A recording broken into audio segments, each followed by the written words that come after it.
नमस्कार, good morning, अभिवादन साथीहरू। म आज केरला राज्यको मनारसला भन्ने एउटा मन्दिरको प्राङ्गणमा छु र यहाँ म तपाईहरुलाई एउटा रुखको बारेमा जानकारी गराउन चाहन्छु। यो रुखको नाम चाहिँ यहाँ नागलिङ्गमरम भनेर चाहिँ लेखिएको छ। त्यो नागलिङ्गमरम भनेपछि तपाईहरुले बुझ्नुभयो होला। नाग भनेको नाग सर्प, लिङ्ग भनेको बुझ्नुभयो होला, मरम भनेको रुख है।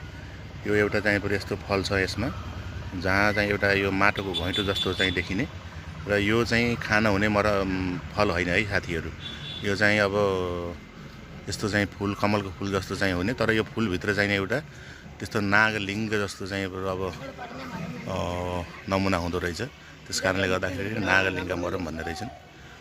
तपाईहरुलाई यो जानकारी गराउन चाहे। यो धेरै जसो चाहिँ तपाईको केरला राज्यमा नै पाइने रहेछ र यो मैले अरू ठाउँमा देखेको छैन। यो नेपालमा पनि यो मैले देखेको छैन। यसको नाम चाहिँ नागलिङ्गमरम है त साथीहरू। धन्यवाद।